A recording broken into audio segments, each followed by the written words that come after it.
orang yang tidak mau bermazhab, ya berarti dia gak punya guru. Kita ini di dalam beragama bermazhab. Mengapa bermazhab? Ikut imam mazhab ini sudah terjadi sejak abad kedua Hijriah. Mazhab tertua Imam Abu Hanifah wafat tahun 150. Disusul Imam Malik. Mazhab ketiga Imam Syafi'i wafat tahun 204. Lalu Imam Ahmad. Nah, abad kedua dan abad ketiga umat Islam ini bermazhab semua. Ulama salaf bermazhab. Kalau dia gak bermazhab ikut siapa itu?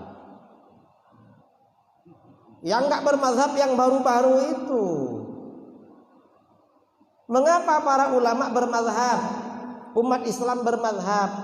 Karena di dalam beragama orang itu gak boleh memahami sendiri ajaran agamanya, tapi harus punya gurunya, bersambung pada gurunya sampai kepada ulama salaf, sampai kepada para sahabat, sampai kepada Rasulullah. Gak boleh orang itu memahami sendiri. Mengapa? Di dalam Al-Quran Allah berfirman, fas'alu ahlal dzikri in kuntum la ta'lamun. Bertanyalah kamu kepada ahli zikir, kepada ulama, kalau kamu tidak tahu. Artinya apa?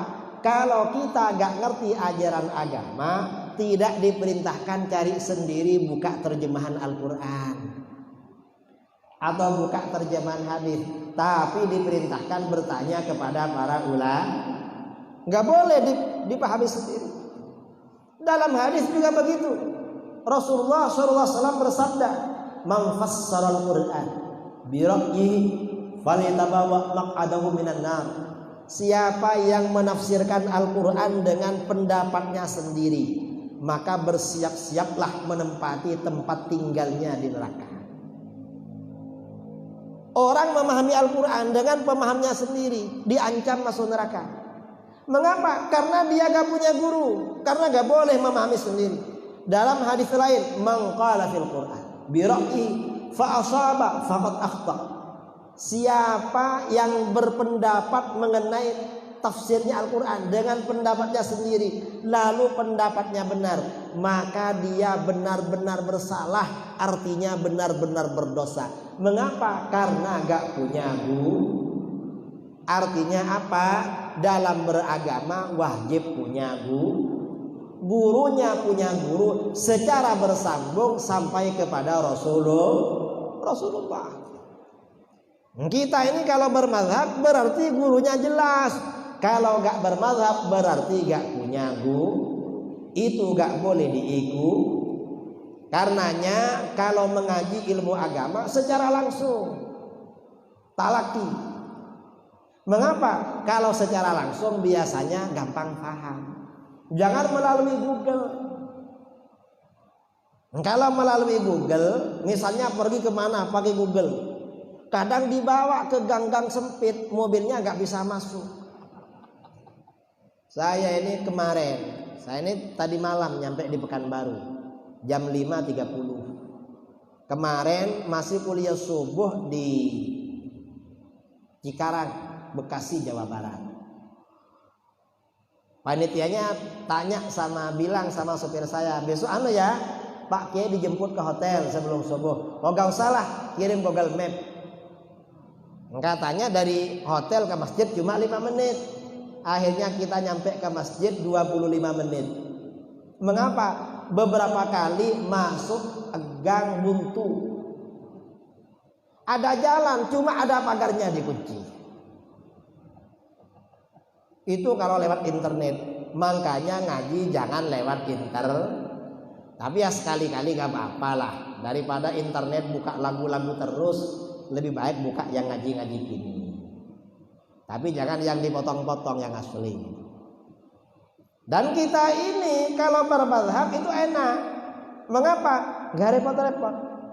Kita ini sebenarnya dalam kehidupan sehari-hari bermazhab. Saudara-saudara kalau sakit kepala biasanya beli obat apa? Paramek.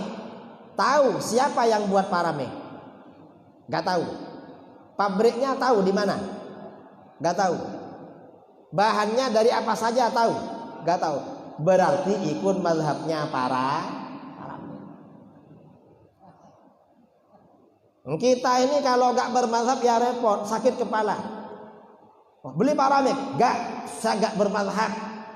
Saya mau belajar dulu. Paramik ini terbuat dari apa? Cari bahannya buat paramik. Oh bahannya dari ini. Cari di Duri gak ada. Akhirnya cari ke Pekanbaru. Baru ketemu 2 bahan. Sisanya gak ada. Pergi ke Jakarta. Belum kumpul obatnya mati duluan. Atau kita ini misalnya ingin makan. Kalau di Duri ini makanan khas, makanan Melayu apa namanya? Tempoyak. Asam pedas. Kalau orang itu gak bermazhab akan makan asam pedas. Akhirnya tanya, apa saja bahannya asam pedas? Oh ini. Akhirnya masak sendiri. Karena dia bukan ahli masak sendiri. Akhirnya masakannya tidak Mengapa? Baru belajar.